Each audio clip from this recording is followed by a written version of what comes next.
디모데전서 3장 14절에서 16절 말씀, 이 말씀을 봉독할 때 살아계신 하나님의 말씀으로 들으시기를 바랍니다. 내가 속히 내게 가기를 바라나 이것을 내게 쓰는 것은 만일 내가 지체하면 너로 하여금 하나님의 집에서 어떻게 행하여야 할지를 알게 하려 함이니 이 집은 살아계신 하나님의 교회이요 진리의 기둥과 터니라. 그도다 경건의 비밀이여 그렇지 않다 하느니 없도다. 그는 육신으로 나타난 바 되시고 영의로 의롭다 하심을 받으시고 천사들에게 보이시고 만국에서 전파되시고 세상에서 믿음 바 되시고 영광 가운데서 올려지셨느니라. 아멘. 할렐루야. 이 세상에서 가장 위대한 질문이 무엇일까? 질문에는 크게는 두 가지 기능이 있습니다. 부정적 기능과 긍정적 기능이 있어요. 한 번은 바리새인과 세두개인들이 예수님께 나와서 예수님께 놀라운 질문을 합니다. 가이사에게 세를 바치는 것이 가합니까? 불가합니까? 언뜻 보기에는 그저 평범한 질문 같아요. 그러나 깊이 들어가 보면 엄청난 함정입니다. 그분들이 궁금해서 예수님께 질문한 것이 아니라 책을 잡기 위해서. 당시의 로마 나라가 이스라엘을 점령하고 있는 시절입니다. 가이사는 로마의 황제예요. 만약에 가이사에게 바치지 말라고 한다고 하면은 로마 나라에 고발하면은 예수님은 처형됩니다. 반대로 바쳐라고 하면은 이스라엘 나라 백성들 입장에서는 매국노가 되는 거예요. 돌을 들어 쳐 죽여라. 이렇게도 할 수 없고 저렇게도 할 수 없는 아주 함정을 판 질문이에요. 이때 예수님께서는 직답을 피하셔요. 그리고 반문합니다. 너희가 가지고 있는 돈 데나리온을 하나 줘봐라. 그 화상이 누구의 화상이냐? 가이사의 화상입니다. 거기 가이사의 얼굴이 그려져 있어요. 그때 예수님께서 말씀하시기를 가이사의 것은 가이사에게, 하나님의 것은 하나님께 바치라. 그래서 그 함정에 빠지지 않았어요. 여러분, 우리가 직장 생활할 때에 사회적으로 여러 사람을 만날 때 그렇게 함정을 파는 질문을 하는 경우들이 있어요. 그때 절대 직답하면 안 됩니다. 오히려 반문하거나 아니면은 아무 말 하지 않는 것이 지혜죠. 또한 질문에 긍정적 기능이 있습니다. 여러분, 공부할 때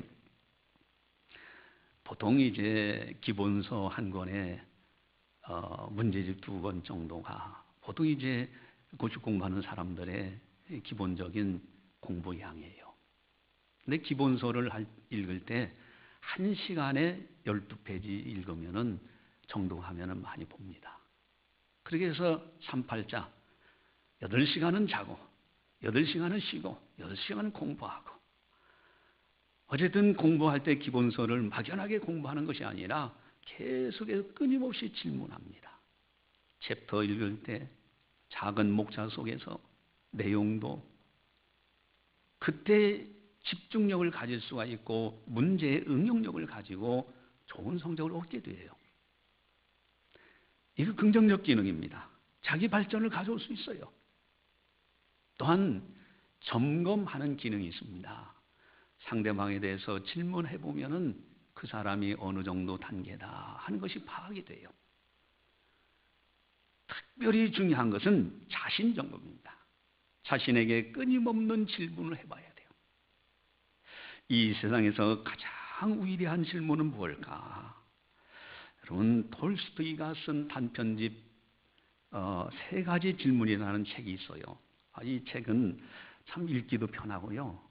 한번 쭉 읽으면 한 서너 시간이면 다 읽을 만한 아주 간편한 책입니다.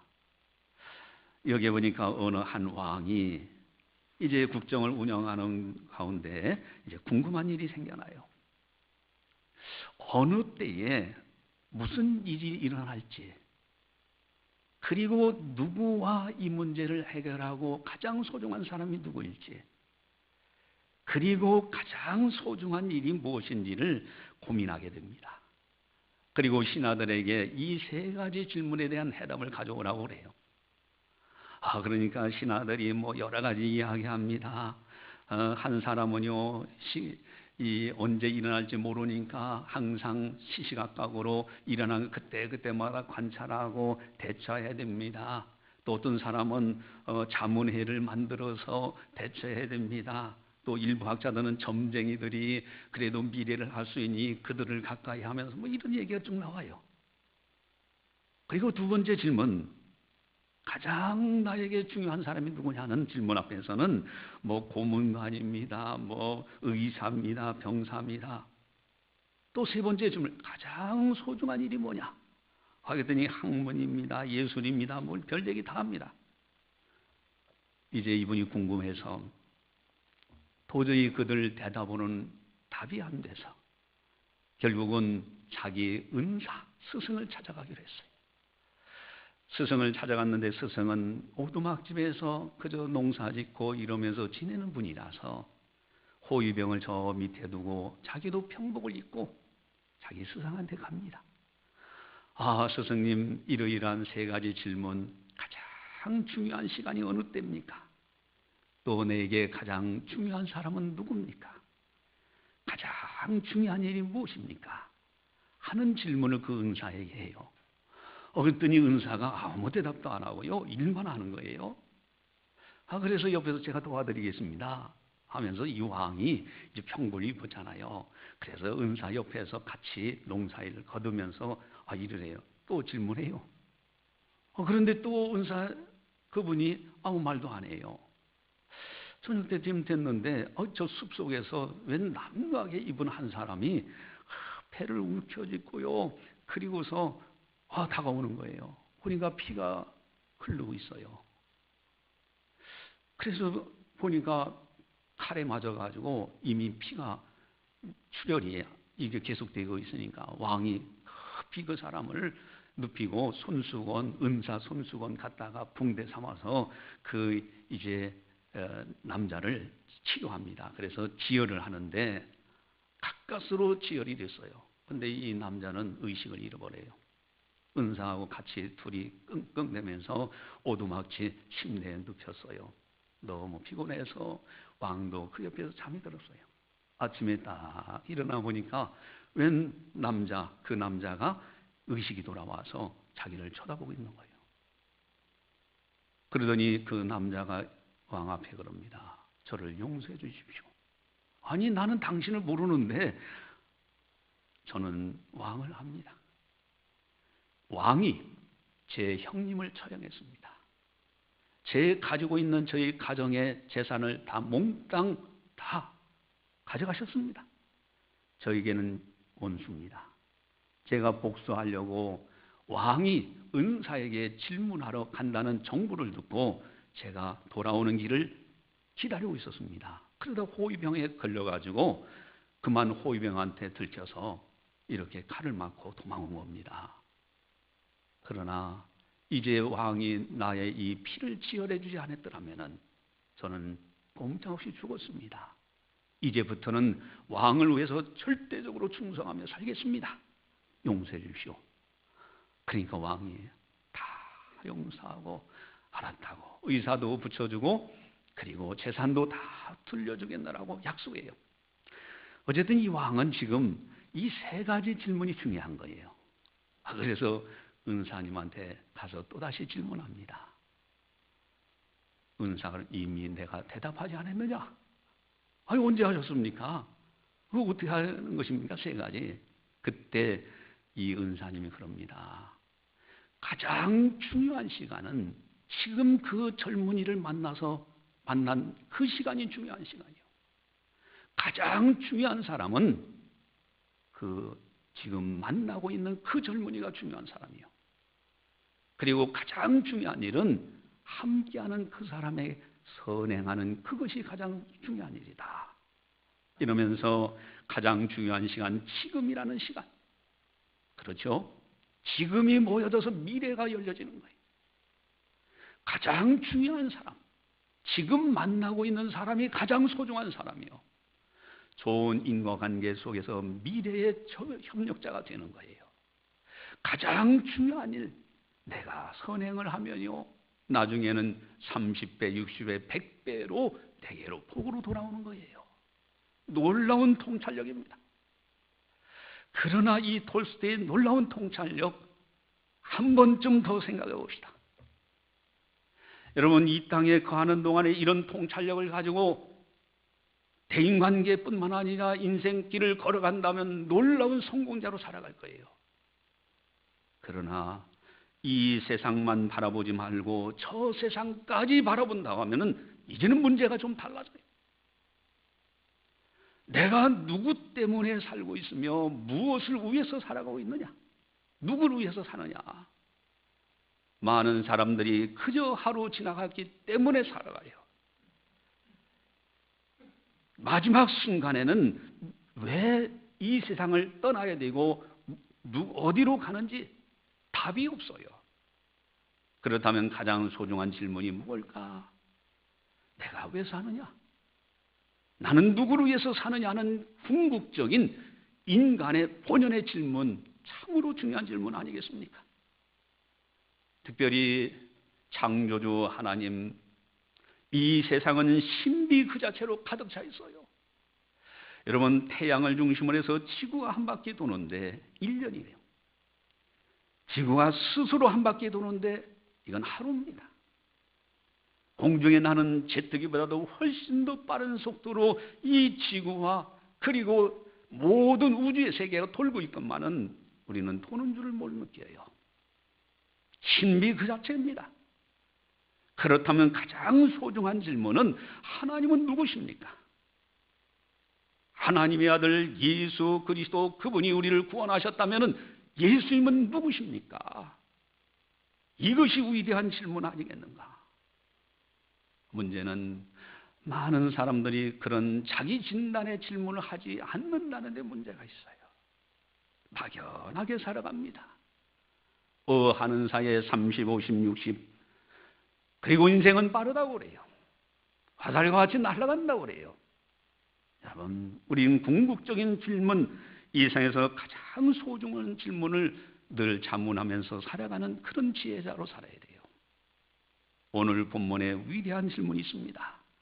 설교의 제목, 하나님의 집에서 어떻게 행하여야 할까? 여러분, 하나님의 집에서 어떻게 행하여야 될까? 이 위대한 질문 앞에 우리들이 스스로 한번 점검하면서 하나님 앞에서 아름답게 신앙생활해야 되지 않겠는가? 우리 15절을 같이 한번 보겠습니다. 만일 내가 지체하면 너로 하여금 하나님의 집에서 어떻게 행하여야 할지를 알게 하려 함이니 이 집은 살아계신 하나님의 교회요 진리의 기둥과 터니라. 아멘. 이 집이라는 것은 여러분 거처하는 곳이에요. 그곳에는 평화가 있고 안식이 있고 쉼이 있어요. 시골에서 아이들, 참 개구장이 아이들이요, 밖에서 노는 거 보면은 얼굴에 별걸 다 칠해 다녀요. 그리고 왜 시골 아이들이 그렇게 잘하는지, 이 코가 내려와도요, 누런 코가 그냥 이게 심리로 내려옵니다. 그러면서 아이들이 그렇게 하고요, 가서 집에 가서 오두막집 같은 집에서라도요, 들어가 자면요, 파리가 왜 이렇게 많은지 파리가 코에서부터 시작해서 다다닥 붙어요. 그래도 아이들이 자기 집이 최고예요. 자기 집에 안식이 있어요.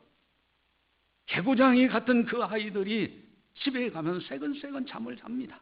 사랑이 있어요. 가족관계가 있어요. 오늘 본문에 하나님의 집이라는 단어, 하나님께서 함께 하시는 곳이에요. 야곱이 형의 칼을 피해서 머나먼 곳으로 도망칩니다. 하다가 너무 지쳐가지고 해는 서산에 뉘어 넘어가는데 자기 혼자 고독하게 돌베개 하나 베고서는 잠을 청하게 돼요. 비몽사몽간에 꿈속에서요, 사다리 하나가 하늘 이 끝에서 저 끝에서 여기까지 탁 내려오고요, 그 끝에 하나님의 음성이 들려지는데, 나는 너의 조부 아브라함의 하나님이요 이삭의 하나님이요 하면서 하나님께서 약속을 하시고요, 그 환상 체험을 하고 깨어서 나보니 꿈이요. 이 야곱이 그럽니다. 이곳이야말로 하나님의 집이라고, 이곳이야말로 하늘의 문이라고, 하나님이 함께 하시는 곳이 하나님의 집이에요. 우리 창신교회가 그저 있는 교회가 아닙니다. 하나님이 함께 하시는 하나님의 집이에요. 특별히 솔로몬이요, 성전을 건축하고 하나님 앞에 고백합니다. 하늘의 하늘이라도 하나님을 거할 만한 그런 용납할 수 있겠습니까? 하물며 이 조그맣게 지은 집에 어떻게 하나님이, 그런데 고백하기를 하나님의 눈이 주야로 이 전을 보고 계시고 하나님이 이곳에서 기도하는 것을 듣고 계시고 심지어 이 전을 향하여 기도해도 들으신다고 했어요. 왜냐하면 하나님의 이름이 이곳에 있기 때문에. 이게 하나님의 집이에요. 이게 우리 창신교회입니다. 여러분, 하나님의 집이라고 하면요, 하나님과의 가족관계예요. 하나님께서는 아버지가 되시고 우리들은 자녀들이요, 우리들끼리는 형제 자매예요. 이것이 하나님의 집이에요. 하나님 품 안에서 쉼과 안식과 사랑이 있어요. 이곳에서 은혜와 복을 받고 세상에 나가서 하나님의 사람으로 당당하게 살아가는 거예요. 놀라운 증이에요. 하나님의 집은 너무너무 아름다운 곳입니다. 믿음의 선진들이요, 다 하나님의 집을 사모했어요. 얼마나 사모하는지요, 시편 84편에서 그분은 먼 타국의 포로로 잡혀간 거예요. 그런데 참새를 보고 제비를 보니까요, 그들은 자유롭게 하나님의 성전을 출입한 그것을 생각하니까 너무 부러워. 그러면서 내가 하나님의 집을 사모하여 쇠약해졌노라고 이렇게까지 고백합니다. 여러분, 시편 73편 기자는 어떻습니까?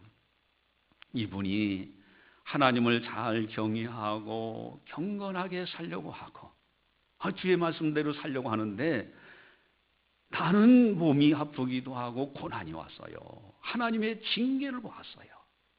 그런데 믿지 않는 사람들이 더 잘 되고 원하는 소득보다도 더 많이 벌고 건강도 더 건강하고 죽을 때도 평안하게 죽는 사람들도 많고, 도대체 이게 어떻게 된 겁니까? 미끄러질 뻔했노라고 그럽니다. 나는 하나님을 경외하는데 왜 이렇습니까? 그러다 두 가지에서 해답을 얻죠. 그 하나가 뭡니까? 하나님의 성소에 들어갈 때야 깨달았노라고 그랬어요.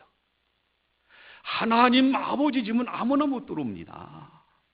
믿지 않는 사람 못 들어와요. 영원한 성소인 천국은 믿지 않는 사람이 가는 나라가 아닙니다.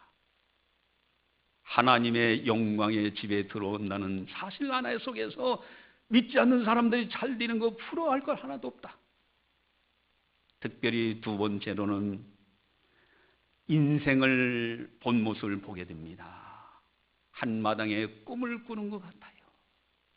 50, 60 지나간 세월을 가만히 생각해보면 희미합니다. 꿈꾸고 있는 것 같아요. 이미 지나가고 나면은 아무것도 없어요. 일장춘몽이라는 말이 있어요. 꿈속에서 돈 많이 벌고 꿈속에서 잘 되면 뭐 할 거냐 이거예요. 깨고 나면 아무것도 없는데 꿈속에서 조금 고생하면 또 어떨 겁니까? 이분이요, 그것을 인생이라는 것을 한마당에 꿈을 꾸는 것이라는 것을 깨닫고서는 나는 짐승처럼 우매한 말을 했노라고 그렇게 고백을 해요. 그러면서 하늘에서나 땅 하늘에서나 어디서든지 하나님 한 분밖에 없다고, 하나님께 가까이 하는 것이 내게 복이라고. 여러분, 믿음의 선진들은 다 한결같이 하나님의 집을 사랑했고요, 하나님의 집을 사모했고요, 하나님의 집에서 늘 믿음으로 살기를 원했어요. 오늘 거룩한 아름다운 질문입니다. 하나님의 집에서 어떻게 행해야 할까?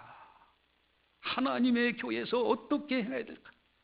교회를 아는 사람들, 영적인 세계를 아는 사람들, 구원받은 백성들만이 할 수 있는 놀라운 위대한 질문입니다. 하나님 집에서 어떻게 신앙생활을 해야 되는가? 이사야서 1장에 보면 아주 무서운 말씀이 있습니다. 하나님께서요, 만군의 여호와의 말이니라 하시면서 내 마당만 밟을 뿐이라는 거예요. 하나님 앞에 예배드린다고, 성회를 지킨다고, 순양과 그리고 양, 염소, 번제물을 가져와 드리는데 하나님은 내 마당만 밟을 뿐이라는 거예요. 심지어는요, 내가 언제 너희에게 그런 것을 요구했느냐?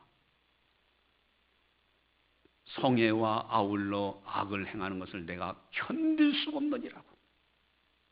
무서운 책망의 말씀이 있습니다. 과연 하나님의 집에서 우리들은 어떻게 신앙생활을 해야 되는가? 첫 번째는요, 아주 중요한 말씀이 있어요. 15절 같이 한번 보겠습니다. 만일 내가 지체하면 너로 하여금 하나님의 집에서 어떻게 행하여야 할지를 알게 하려 함이니 이 집은 살아계신 하나님의 교회요 진리의 기둥과 터니라. 아멘. 하나님의 집은 살아계신 하나님의 교회입니다. 살아계신 하나님은 이곳을 보고 계십니다. 하나님은 이곳에서 기도하는 걸 듣고 계셔요. 살아계신 하나님이 함께 하시는 곳이 교회입니다. 여러분, 하나님을 경외한다고 하면서 마치 하나님을 모르는 사람들처럼 하나님의 교회에서 말하고 행동한다고 하면은 이거야말로 너무너무 안타까운 일이에요. 하나님의 집에서 어떻게 행해야 될까? 살아계신 하나님 앞에서 행해야 돼요. 여러분, 예수님께서 성전에 들어갔더니 그곳에서 막 그냥 매매하는 자들, 돈 바꾸는 자들, 하나님의 성전을 강도 두 걸로 만든다고 예수님께서는요, 상을 뒤집어엎으시고요, 비둘기 파는 상자를 막 뒤엎으시면서 심지어는 하나님의 성전에서 의자 하나 갖고 다니는 것도 허락하지 않으셨다고 했어요.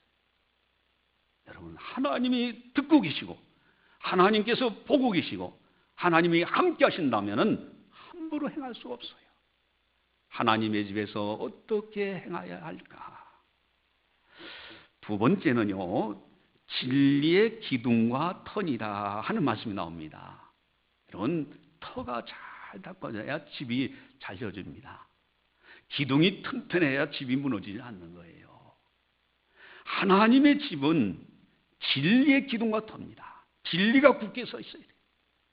진리의 말씀을 배우기를 힘쓰고요, 진리의 말씀을 듣기를 원하고요, 진리의 말씀대로 행하려고 하는 자세. 하나님의 집에서 어떻게 행해야 되는가? 진리의 말씀을 붙들어야 돼요. 진리가 너희를 자유케 하리라 그랬어요. 다시는 종의 멍에를 매지 말라. 특별히 진리는 예수 그리스도요, 주님이 진리는 십자가와 부활의 진리입니다. 오늘 그래서 진리의 기둥과 터니라, 그 다음에 바로 이어서 16절에 예수님에 관한 말씀을 하시는 겁니다. 우리 16절을 같이 보겠습니다. 크도나 경건의 비밀이여 그렇지 않다니는 없도나 그는 육신으로 나타난 신바 되시고 영으로 의롭다 하심을 받으시고 천사들에게 보이시고 전국에서 전파되시고 세상에서 믿음 받으시고 영광 가운데서 올려지셨느니라. 아멘. 여러분, 새 가족이 이렇게 들어오거나 또 가끔가다 질문하는 사람도 있어요. 어떻게 하면 천국에 들어갈 수 있느냐? 믿음 생활 잘해야 된다. 그러면 믿음은 어떤 믿음을 가져야 됩니까? 그럴 때 아주 쉬우면서도 중요한 답변이 있어요. 사도행전을 이해하고 암송하면 됩니다. 사도행전은요, 믿습니다가 3번 나옵니다. 첫째는 나는 천지 창조를 하신 하나님 아버지를 믿는다는 내용이에요. 두 번째는 성자 하나님 예수님을 믿는다는 내용이에요. 세 번째는 성령 하나님을 믿는다는 내용입니다. 삼위일체 하나님을 믿는 거예요. 그리고 그 말씀을 믿고 그 사도신경에 나와 있는 요 세 가지를 믿고 그대로 따라 고백하면요, 그 사람은 천국 반드시 들어가요. 근데 예수님을 믿는다 할 때에 5가지가 있습니다. 한번 우리 오른손을 다 들어보시기 바랍니다. 우리 오른손을 드시고, 자, 그 사도신경에서 나와 있는 5가지 예수님에 관한 것이 뭘까? 첫 번째, 성육신, 따라서 성육신, 십자가, 부활, 승천, 재림. 요 5가지가 거기 사도신경에 보면 있습니다. 그걸 믿는 거예요. 오늘 16절에 한번 볼까요? 그는 육신으로 나타나신 바 되시고, 성육신입니다. 영으로 의롭다 하심을 받으시고는 십자가에서 죄 문제 해결하시고 부활로 의롭다 하심을 받으신 거예요. 그리고 천사들에게 보이시고 만고에 전파되시고 세상에서 믿음 받으시고 영광 가운데서 올려지셨느냐, 승천입니다. 여러분, 하나님의 교회에 와서 어떻게 행해야 될까? 오직 예수입니다. 오직 진리 되시는 예수님만을 바라보는 거예요. 주님께서 어떻게 생각하실까? 주님이라시라면 어떻게 행하실 것인가? 항상 이 믿음 따라서겠습니다. 하나님의 집에서 어떻게 행해야 할까? 3가지입니다. 하나님이 보고 계시고 함께 하시고 살아계신 하나님 앞에서 행해야 돼요. 두 번째는 진리의 말씀을 듣고 실천하며 살아가는 겁니다. 세 번째는요, 오직 진리 되신 예수 그리스도, 주님만, 오직 예수로 사는 거예요. 이것이 아름다운 모습이에요. 이렇게 신앙생활하는 사람은요, 세상 것 근심 걱정 작아져요. 그런 사람은요, 세상을 넉넉하게 이기고 아름다운 천국을 소망정에 바라보면서 담대하게 긍정적으로 적극적으로 생각하면서 아름답게 살아갈 수 있다라는 사실입니다. 할렐루야. 미국 어느 도시에서 여행자가 갔어요. 이 여행자가 이제 이렇게 여행하다 보니까 한번 미국에 나가면은 2주 이렇게 하다 보니까 주일날이 됐어요. 근데 주일날 교회 가서 예배를 드릴 시간이 돼서 어느 교회 가서 예배 드릴까 하다가 경찰관이 마침 옆에 이렇게 교통정리하는, 그래서 교통정리하는 그 경찰관에게 한번 물어봐야 되겠다. 내가 예배 시간이 다 되어서 가서 예배 드리고 싶은데 어느 교회로 갔으면 좋겠습니까? 라고 했더니 이 경찰관이 그 근처 교회들도 여러 교회들 많은데 저 멀리 있는 교회를 가리키면서 그 교회 가십시오 그러더래요. 그래서 그 여행자가 궁금해가지고, 아니 요 근처 교회들도 많은데 왜 저 멀리 있는 교회 가서 예배드리라고 그 교회를 소개합니까? 그랬더니 이 경찰관이 그러는 거예요. 예, 제가 경찰관으로 이거 제 구역인데 이렇게 여러 교회에서 나오는 사람들을 만나보지만은 저기 있는 교회가, 거기 있는 성도님들이 가장 얼굴이 밝고 기뻐하고 즐거워하면서 출입하더라 이거예요. 그래서 그 교회를 소개한다는 거예요. 하나님의 집에서 어떻게 행해야 될까? 막연하게 살아가는 교인들이 있는 교회냐? 아닙니다. 살아계신 하나님이 살아계셔요. 함께 하셔요. 진리의 기둥과 터, 진리의 말씀을 배우고 힘쓰고 기도하고요. 그리고 말씀대로 실천하려고 하고, 오직 예수님, 진리 되시는 예수 그리스도, 그분을 바라보면서 오직 예수 믿음으로 살아가는, 거기에 평화가 있고요. 거기에 하나님 아버지와의 관계, 거기에 위로가 있고 안식이 있고 사랑이 넘쳐나는 거예요. 여기에 행복이 있다라는 사실입니다. 오나우교는 우리 장신교회가 이와 같은 교회예요.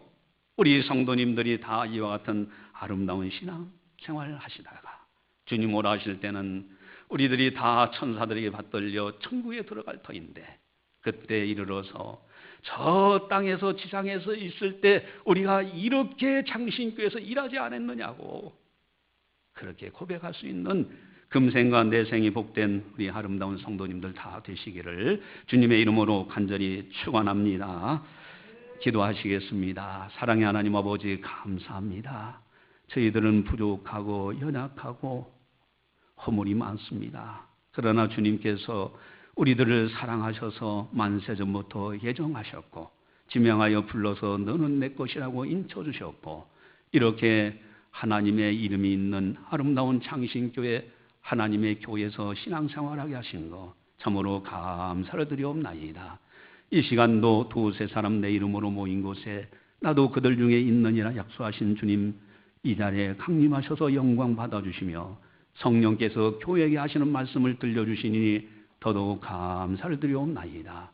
하나님의 집에서 어떻게 행하여야 할지 참으로 오늘 귀한 말씀을 들었사오니 살아계신 하나님의 교회 또한 진리의 기둥과 터가 있는 아름다운 교회 오직 진리 되시는 예수 그리스도 성육신하시고 십자가에서 우리의 죄 문제 해결하시고 부활로 천국 가는 길을 열어놓으시고 승천하셔서 지금도 우리를 위하여 중보 기도하시는 우리 주님 장차 다시 오실 우리 주님 참으로 오직 예수로 살아가는 우리 믿음의 권속들 다 되게 하여 주시옵소서. 그리하여 땅에서도 복을 받지만은 아름다운 천국에 이르렀을 때 주님으로부터 칭찬받고 상급받는 거룩한 성도들 다 되게 하여 주시옵소서. 모든 영광 주님께 올려드리오며 예수님의 이름으로 감사 기도드리옵나이다. 아멘.